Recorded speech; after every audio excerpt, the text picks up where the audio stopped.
여러분 안녕하십니까. 여수 MBC 뉴스데스크입니다.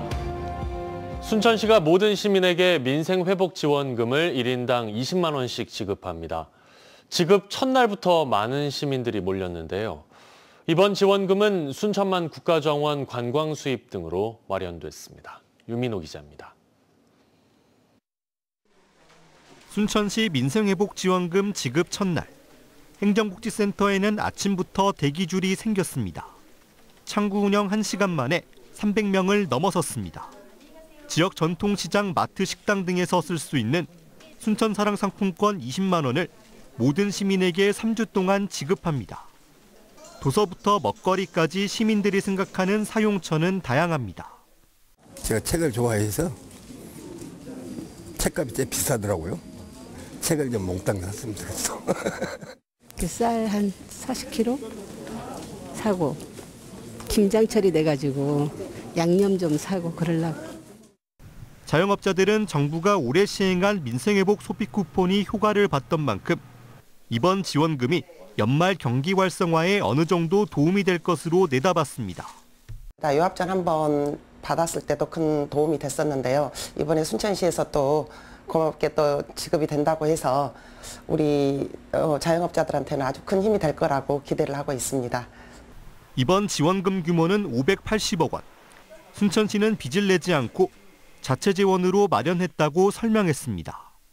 순천만 국가정원 등 관광 수입을 활용하고 불필요한 행사와 공모사업 참여를 줄여 지출 구조조정을 했습니다.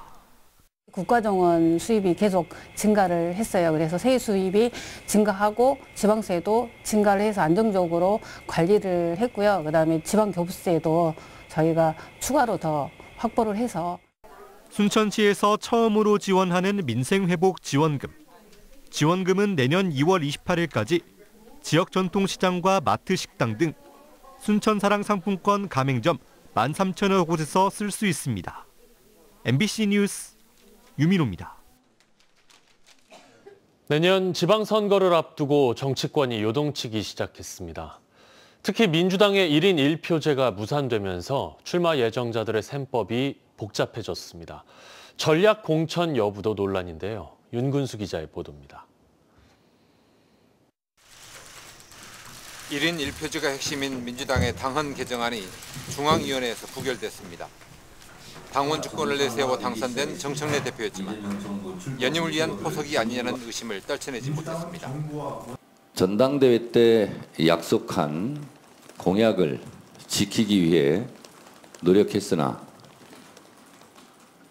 중앙위원회에서 부결됨으로써 저의 약속을 지킬 수 없게 되었습니다. 지방선거 공천 룰에도 변화가 불가피해졌습니다. 당장 기초의원 비례대표 후보 선출 방식부터 수정됐습니다. 권리당원 100% 투표에서 상무위원과 권리당원을 50%씩 반영하는 것으로 변경하기로 했습니다. 당원 모집에 열을 올렸던 일부 출마 예정자들은 오히려 역풍을 맞았습니다.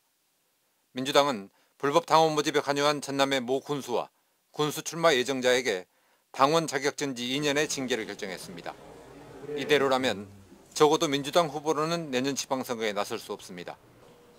광주에서는 구청장 후보 전략공천이 논란거리입니다. 30년간 광주에서 여성구청장이 한 명도 나오지 않았다는 점에서 필요성이 제기돼 왔고 특정 자치구가 대상이 될 거라는 설도 떠돌았습니다. 하지만 양분한 광주시당 위원장은 언론과의 인터뷰에서 국회의원 8명이 만나 논의한 결과 전략공천하지 않기로 결론 내렸다고 밝혔습니다. 1인 1표제 무산으로 정청래 대표가 리더십에 타격을 받은 사이 내년 지방선거를 앞둔 지역 정치권이 술렁이고 있습니다. MBC 뉴스 윤근수입니다. 신정훈 더불어민주당 의원이 오늘 전남도 의회에서 기자회견을 갖고 내년 전남도지사 출마를 공식 선언했습니다. 신 의원은 지난해 전남의 경제 성장률이 전국 17위로 꼴찌였고 도민들의 삶이 나아질 기미가 없다며 전남에 희망의 새길을 내겠다고 강조했습니다. 또 도민 주권 정부를 만들고 농업 농촌 문제 해결을 위해 전남을 식량 안보를 지키는 식량본부로 만들고 철강과 석유화학을 친환경 고부가 가치 첨단 산업으로 전환해 산업 위기도 해결하겠다고 밝혔습니다. 순천시가 내년 국비로 7,582억 원을 확보했습니다. 이는 역대 최대 규모인데요. 이는 올해보다 560억 원 증가한 것으로 주요 신규 사업으로는 K-디즈니 인재양성 거점 기관과 강소형 스마트시티 조성, 순천만 일원 기후 대응 도시숲 조성 등입니다. 특히 교통인프라 분야에서 경전선 전철화 사업비가 1,722억 원으로 대폭 증액돼 사업 추진에 탄력을 받을 전망입니다. 순천시는 불필요한 공모사업 참여를 줄이고 시 정책 방향에 맞춘 전략적인 활동으로 역대 최대 규모 국비를 확보했다고 설명했습니다. 연말을 맞아 지자체들이 고향사랑 기부금 모금에 열을 올리고 있습니다. 그래서 모금액은 해마다 늘고 있는데 지역에 필요한 사업을 추진하기에는 기금이 충분하지 않다 보니 세액공제 한도를 확대하는 등 활성화 대책이 필요하다는 목소리도 높습니다. 문영철 기자입니다. 도청 1층에 마련된 고향사랑 기부금 모금 부스. 연말정산 세액공제를 받기 위해 몰려든 직장인들로 넓은 로비가 북적입니다. 1년 전체 모금액의 많게는 50% 이상이 몰리는 12월 대목. 지자체들은 답례품 추가 증정 등 각종 이벤트를 내걸며 기부금 확보에 열을 올리고 있습니다. 답례품 내용도 좀 증량을 해서 더 많이 드릴 수 있도록 지금 하고 있습니다. 그동안은 기부자들에게는 감사 사문도 보내면서 올해도 꼭 좀 기부 좀 해주시라고. 지난해 전라남도를 포함한 도내 23개 지자체의 고향사랑 기부 모금액은 전년보다 31% 증가한 187억 원. 올해는 모금액 200억 원 달성을 목표로 잡고 있습니다. 모인 기금은 심의를 거쳐 취약계층 지원 등에 사용되지만 지자체 전체 예산의 0.1%도 안 되는 경우가 대부분입니다. 지방재정 확충과 지역 소멸 대응이라는 제도의 취지를 충분히 살리지 못하고 있는 겁니다. 지자체들은 정부 차원의 홍보를 강화하는 한편 전액 세액공제 한도를 늘리는 것이 고향사랑 기부제 활성화를 위한 효율적인 방안으로 보고 있습니다. 30만 원 정도의 전액 공제를 해주시고 거기에 30%의 답례품 되다 보면 지역의 이제 답례품 업체에서도 소득에 대한 부분이 바로 체감할 수 있는 부분 되기 때문에 정치권은 고향사랑 기부제의 취지를 살리기 위해서는 개인뿐 아니라 법인도 기부에 참여할 수 있어야 한다며 관련법 개정안을 잇따라 발의하고 있습니다. MBC 뉴스 문형철입니다. 기획재정부의 내년 지역방송 예산 삭감의 후폭풍이 거셉니다. 이재명 대통령의 대선 공약이자 지역 균형 발전이라는 국정 철학에 맞춰 삭감한 예산을 원상 복구하라는 목소리가 커지고 있습니다. 지역 MBC 공동취재단 김세정 기자의 보도입니다. 논란의 핵심은 국회가 합의한 내년 지역방송 예산 증액안을 기재부의 누가 무슨 이유로 삭감해냈냐입니다. 당초 내년 예산안은 방송통신발전기금에서 편법 지출한 아리랑TV와 국악방송 예산을 전액 삭감하고 본래 기금 취지에 맞게 지역방송 예산으로 돌리는 것이었습니다. 하지만 지난 2일 국회 본회의 의결 직전 207억 가운데 152억 원이 무더기 삭감됐습니다. 기재부의 현 결정은 지역에 중심되는, 지역을 중심으로 한 문화 발전 혹은 지역을 중심으로 한 민주주의의 발전을 완전히 부정하거나 배격하는 결정이 될 수 있어서 대통령의 대선 공약을 전면 부정한 결정이라는 비판에 대해 기재부 등 관련 부처가 내놓은 합동 해명은 논란을 더욱 부채질했습니다. 방송통신발전기금 재정 악화를 이유로 들었는데 기금 취지에 맞지 않는 아리랑TV와 국악방송, 언론중재위 등의 예산을 퍼준 당사자가 바로 기재부였기 때문입니다. 방송통신발전기금을 내지 않는 문체부 산하 기관에 그동안 1조 원 가까운 돈을 퍼줘서 방송통신발전기금의 재원을 어렵게 만들고 수지를 악화시킨 게 기재부입니다. 지역 중소방송 지원 예산 증액안을 기금 악화를 내세워 묻지마 대폭 삭감한 것은 국회와 지역에 대한 무시라는 인식이 깔려 있다는 비판도 나옵니다. 지역민들은 더 이상 자신들의 이야기를 들려줄 곳을 잃고 또 지역의 문제는 어둠 속으로 묻혀버릴 것입니다. 기획재정부는 지역의 아픔에 공감하고 국회의 결정을 존중하시길. 국회는 이번 예산 삭감 과정에 대한 전면 조사와 책임자 규명에 나설 계획입니다. 지역방송단체들은 오는 11일 예정된 기재부의 대통령실 현안 보고에 맞춰 지역예산 묻지마 삭감을 규탄하는 대규모 집회를 예고하고 있습니다. MBC 뉴스 김세정입니다.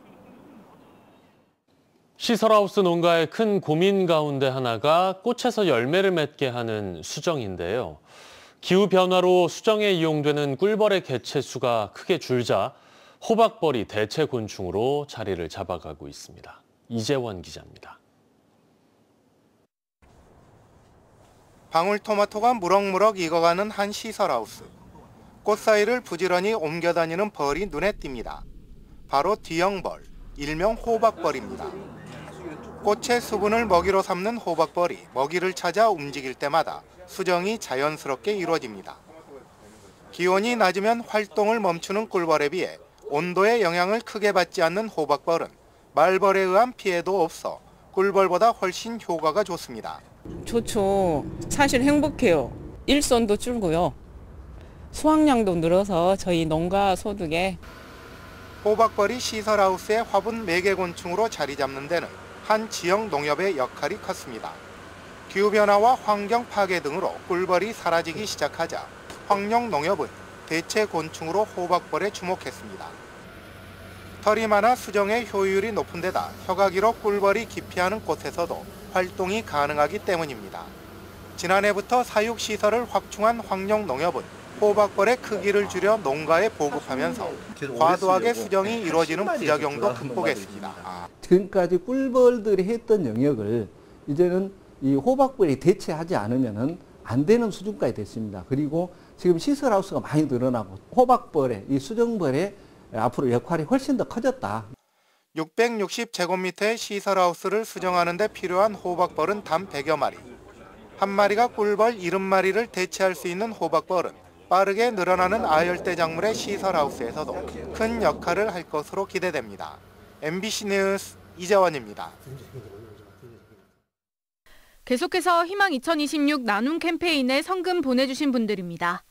고흥군 도덕면 용동마을 주민일동 103만 5천 원, 고흥군 도덕면 장동마을 주민일동 22만 5천 원, 회룡마을 주민일동 26만 1천 원, 신양마을 주민일동 73만 8천 원, 은전마을 주민일동 54만 9천 원, 신성마을 주민일동 23만 4천 원, 고흥군 도덕면 장전마을 주민일동 46만 8천 원, 고흥군 동일면 구룡마을 주민일동 28만 원, 자율방범대 일동 10만 원, 점안면 용정마을 주민일동 15만 7천 원, 신전마을 주민일동 40만 원, 고흥군 포두면 전동마을 주민일동 55만 2천 원, 순천시 상사면 이장단 일동 20만 원, 어음마을 주민일동 12만 원, 초곡마을 주민일동 13만 5천 원, 미곡마을 주민일동 10만 원, 순천시 상사면 연동마을 주민일동 30만 원, 회룡마을 주민일동 11만 원, 기동마을 주민일동 7만 8천 원, 문화마을 주민일동 20만 원, 응령마을 주민일동 10만 원, 순천시 상사면 웅곡마을 주민일동 10만 원, 서면 청소마을 주민일동 10만 원, 학동마을 주민일동 9만 3천 원, 송광면 구표마을 주민일동 10만 8천 원, 오룡마을 주민일동 5만 원, 순천시 송광면 오룡마을 이연거 10만 원. 성금을 보내주신 분들께 감사드립니다. 희망 2026 나눔 캠페인은 1월 말까지 접수합니다. 전남 지역 생활하수에서 인플루엔자가 지속적으로 검출돼 개인 위생 관리에 주의가 필요합니다. 전라남도 보건환경연구원이 순천과 여수 등 11개 하수 처리장의 하수 유입수에 대해 바이러스 농도를 검사한 결과 지난 9월부터 인플루엔자 A 바이러스가 검출되기 시작했습니다. 전남보건환경연구원은 예방접종과 마스크 착용, 손 씻기 등 개인 위생 관리를 철저히 할 것을 당부했습니다. 내일과 모레 아침 기온이 영하권으로 떨어지면서 춥겠습니다. 내일 최저 기온은 영하 2에서 1도 사이로 추위가 이어지겠지만 낮에는 최고 기온이 12도까지 오르면서 평년 기온을 웃돌겠습니다. 파도는 남해서부 앞바다에서 최고 0.5m, 먼 바다에서 2m로 일겠습니다. 목요일엔 비 소식이 있지만 전남 동부권을 중심으로 대기가 건조합니다. 불씨 관리에 유의하시기 바랍니다. 광양시 공공산후조리원이 내년 3월 개원합니다. 광양시는 당초 올해 말 개원 예정이었던 공공산후조리원의 개원 시점이 늦어지고 있지만 정확한 고지가 없어 지역 출산 예정 가정들의 혼선이 가중되고 있다는 지적에 대해 감염관리 점검, 내부 시운전 등 과정을 거쳐 내년 3월 개원할 방침이라고 밝혔습니다. 시는 또 공공산후조리원 예약도 다음 달 12일부터 가능하다고 덧붙였습니다. 새로운 여수시 마스코트의 공식 이름이 확정됐습니다. 여수시는 시민 선호도 조사와 시정조정위원회 심의 등을 거쳐 새로운 마스코트의 명칭을 장군이와 오동이로 확정했다고 밝혔습니다. 여수시는 카카오톡 이모티콘 제작과 조형물 설치 등을 통해 새로운 마스코트를 홍보할 계획입니다. 광주시가 특별광역연합이 출범할 수 있도록 전라남도의 책임 있는 역할을 다시 한번 촉구했습니다. 광주시는 입장문을 내고 행정적, 재정적 준비를 모두 마친 광주와 달리 전남도는 규약안조차 도의회에 상정하지 못했다고 지적했습니다.